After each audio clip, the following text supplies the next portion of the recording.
Am I the a-hole for getting it elsewhere since my wife didn't want to have sex anymore?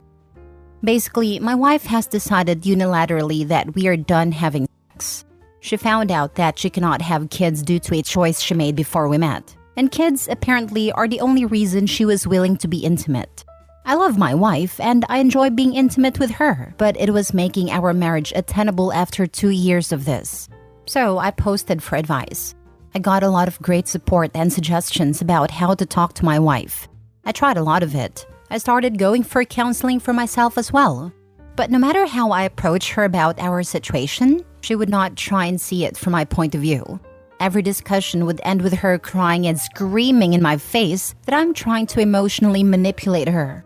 I then wrote her a letter outlining my feelings and asking her to come with me for counseling, to seek it for herself, perhaps to go see a doctor. I was kind and loving in the letter. The last thing I wanted to do was set her off. I worked on the wording with my counselor to make sure I wasn't saying anything aggressive that could be misinterpreted. She read the letter. Then she scrawled across it with her red Sharpie. "Go get it elsewhere because you are not getting it from me." Then she walked out. I sat there for about an hour doing nothing. Then I told myself that was what I was going to do. We are both fairly successful in our jobs. I am not super attractive, but I'm fit and a good talker. It took a while, but I met someone. We started out as just friends, but it became physical. I made sure she knew I was married. She is not interested in a relationship, so I guess I'm a safe option for her. My wife found out because I did not try and hide it. She was crying when I got home one night. When I came in, she asked if I was going to leave her. I said no. She asked if I was cheating on her, and I said I was getting sex elsewhere. She said that I was cheating, and I did not disagree. I asked her what she wanted to do. She said I had to stop. I asked her if we were going to start doing it, and she said I was an irrational a-hole if I thought that she would sleep with me after I cheated. I went to my desk and pulled out a photocopy of the letter I wrote with her answer in it. I went to have a shower and go to my room to sleep. When I woke up, she was sitting on a couch waiting to talk. She said that she reread the letter and that she realized she had not before. She assumed it was just a letter begging for sex. She said she would go for counseling alone and with me. All I had to do was stop having it elsewhere. I said I would be willing to pause my friendship until we saw a counselor, and that if I saw progress in our relationship, I would break it off. She said she would not agree to counseling without me leaving the other woman. It almost turned into a fight, so I just went for my run. Before I left, I asked her what would compel her to go to counseling if I stopped having it elsewhere. When I got back, she still did not have an answer. She couldn't even say that our relationship was worth saving. I don't want a divorce, but I am willing to leave over this. I am 28. I'm not going the rest of my life without sex, but she refuses to see my side. Now for the top comments. Why don't you just leave her? I'm so confused. He's waiting for her to actually read a letter. She just assumed he was begging for sex. Holy crap. That's less than zero effort. I mean, they're not compatible. He knows it. We all know it. His wife apparently doesn't know it yet. LMAO. The fact that you made a photocopy of the letter tells me you already know this train is headed for Divorce Town. I am prepared for that eventuality. My brother and his ex-wife divorced for a lot of reasons, but one of which was his ex came out as asexual. He was lucky to have it a few times a year, more when they were trying to get pregnant. He's now got an awesome girlfriend he's crazy about and she's crazy about him. Told me how wonderful it is to feel desired. I honestly thought this was written by some middle-aged man. You're too young for that nonsense, bro. When I saw 28, I thought for sure he was 38 or 48 and it was a typo. Yeah, 40s this can happen, and the wife needs to take it serious and get her hormones checked. I went through it in my marriage, and it took a serious situation happening for her to see it. It is hard, because when they lose desire, they don't desire it, so don't have an overwhelming desire to fix it. 28 is way too young. I think the magic wore off and she got bored. And when women get bored, they tend to act in the manner OP describes. Funny part is, if that is the case, OP being with another woman is exactly what will snap her out of her boredom. Next story. Am I the a-hole for making my wife confess to all her friends and family that she cheated on me if she did not want a divorce? I, 34 male, have been married to my wife, 32 female, for 5 years, and we have 3 children. A few months ago, I found out from my wife's texts that she had been cheating on me, and I confronted her about it. She confessed to it and gave me an entire breakdown of her affair, which had lasted for a month. I was devastated and asked her why. She gave no excuses for it and said she had caught feelings for her affair partner which were wrong and she had acted on them. He was her coworker. I asked her if I lacked in anything and she said no, and she was in tears. I needed a few days to process this. My wife gave me space, but she asked me many times to reconsider divorce because it would uproot the lives of our children. She said she would do anything I wanted for the rest of my life. After a week, I decided that I needed only one thing from my wife to completely forgive her, and that was to call each and every one of her friends and family and confess her affair. I told her that was my only condition. She was really hesitant and asked me if I could reconsider the condition because this would ruin a lot of her friendships and family relationships.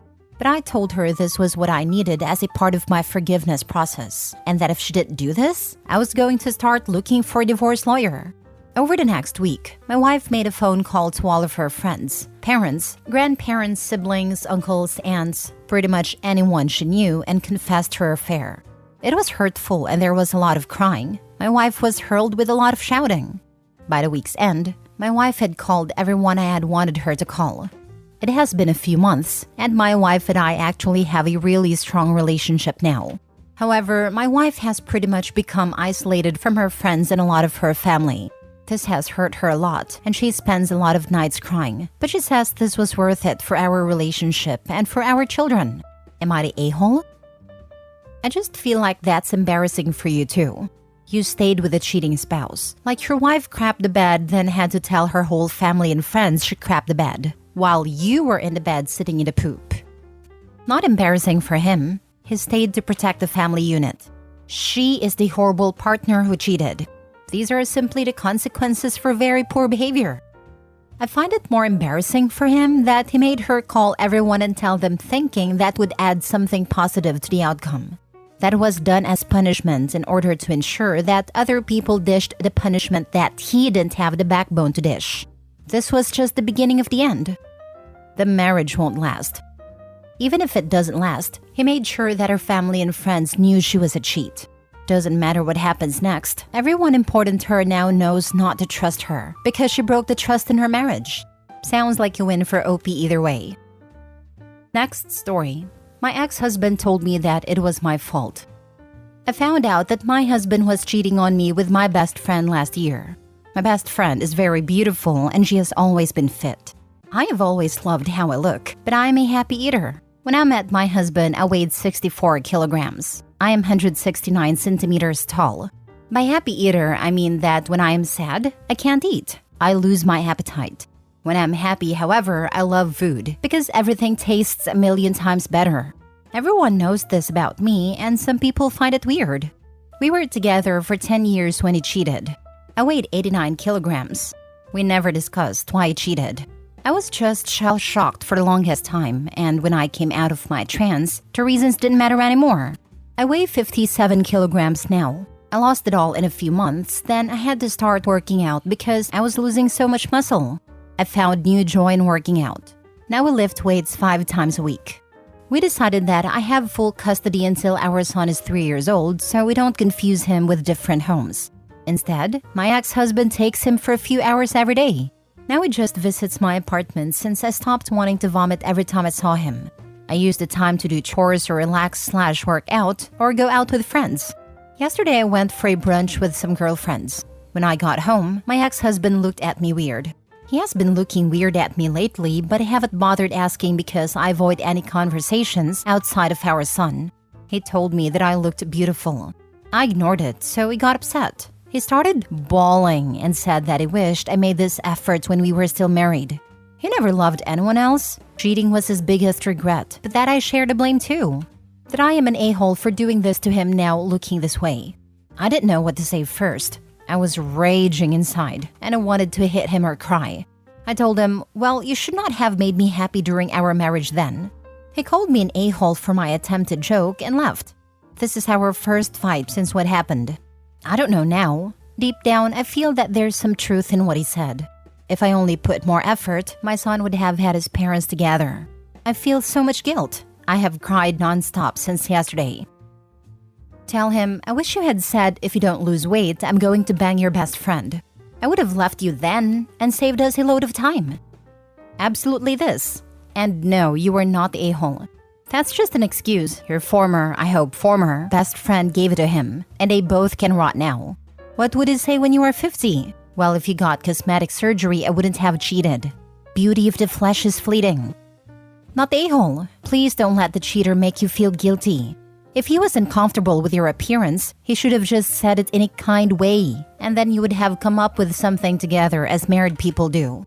But no, he just cheated. Your son deserves his mom to be happy and healthy, not with someone who will cheat instead of protecting his marriage and then blame you. He never once told me about his problems with my weight. The next time he says anything, ask him why he didn't put in the effort to communicate with you about how he felt. What happened to your now ex-friend?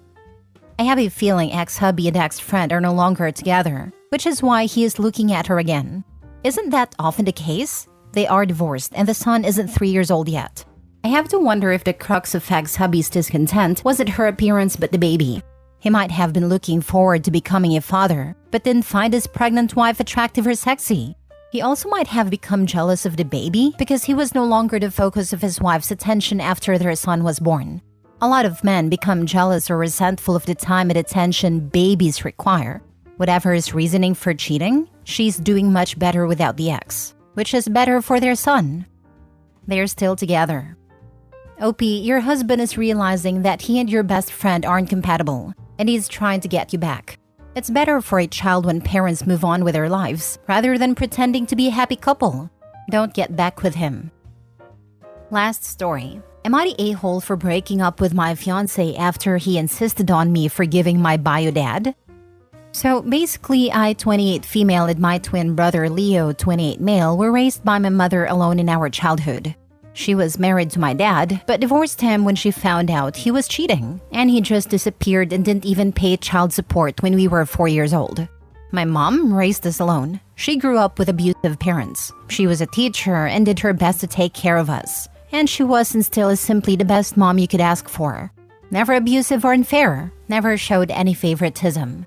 She was always interested in us and was the perfect combination of a fun but responsible parent. As a result, my brother and I decided to do our best not to give her grief. We did our best in school, didn't cause trouble, and did all our chores. My mom started dating our stepdad, Carlos, who was her high school sweetheart when we were 11. And this guy was always the father we never had and loved us like his own. They also had our little sister Virginia, and we have been a big happy family. Now, our dad tried to reach us several times, but after a few disappointments, Leo and I decided to cut him off and appreciate that we had a great man like Carlos in our lives who swore to us that he would never leave us. Back to the present. I had been dating my now ex-fiancé Jonathan, 30 male, for 3 years. We had been engaged for a couple of months and living together, and everything seemed perfect. Except one thing. He sometimes would try to convince me to forgive my father and to invite him to our wedding. He knows everything that happened, but he is still insisting on the fact that he is family and I should forgive him. I draw the line when he invited his parents and tried to have an intervention. I had to hold my anger as I heard all their BS, and I was about to snap, but I forced myself to calm down. I just simply took off my ring, left it at a table, and said that we were done for good. They were all shocked as I stood up, grabbed my phone, and called my ex-boyfriend from high school, Lucas, 28 male, and explained what happened to him and asked for some help to go back to my hometown. Lucas and I dated for 4 years, from 14 to 18, and broke up due to distance. We were friends since we were 6 years old, so he was with me through all the disappointments that my bio dad gave me. We're still friends and see each other when we go back home and often call each other. He was angry and told me he would be there right away. The town is only an hour away from the city I was living in. I started to pack my stuff while him and his parents kept trying to make me change my mind, but I just ignored and called my mom and brother to tell them the wedding was off and that I would be going back home for a while. They kept telling me I was exaggerating, that I was choosing wrong, but I just packed everything I owned and Lucas showed up pretty quick. Of course, my ex-fiance was mad that I had called my ex-boyfriend, but I didn't care, and Lucas and I just went back home. Luckily, I work from home, so I don't have any problem moving whenever I want. I can work from anywhere. I decided to let know all my close circle what had happened right away, and they're all on my side. I arrived at my hometown, and my stepdad, mom, and little sister received me with a lot of love and told me I needed to do what felt right and not to force myself to get myself in a marriage if my fiance can't even respect my boundaries and invalidates my feelings. Lucas said that I deserve someone better and to try to focus on moving on. However, Jonathan's friends and family is still berating me for breaking up with him in front of his parents and leaving with my ex just like that. But in my defense, he didn't give me a choice. Part of me is thinking they're only doing it because they're his family and friends. But part of me is starting to believe that maybe, I handled things wrong. I don't regret breaking up with him. It hurts, but it just feels better like this. But maybe I was too harsh? I don't know. Am I the a-hole? I want to know why this family is so insistent on a cheater being forgiven. I'd be incredibly suspicious of that. Not the a-hole. I had an abusive parent that I cut off. I've had so many friends and partners who just don't get it. Who insist, but they are family. You have to forgive. My ex-BFF in college was reporting everything I did to my abusive parent. I just wanted to help you. Your parent loves you and is worried. I've learned to stay away from people who insist on reunification more than once. They never stop because they have no clue what a bad family really is. They can't comprehend it, and they will keep pushing until they get the Disney reunion they want. Because they truly don't believe family could ever do something so awful, and you must be exaggerating or misunderstood. They never stop because they have no clue what a bad family really is. Some of them don't know, but some of them know, and they're just enabling this. Cheaters enable cheaters, abusers enable abusers. In situations like yours or like OP, I always would ask if they're ignorant or enablers. This strikes really close to home. My wife wants me to reconcile with my abusive mother. She lets slide her siblings who are abusive to their kids, so she's an enabler. This explains a lot. Thank you for this insight.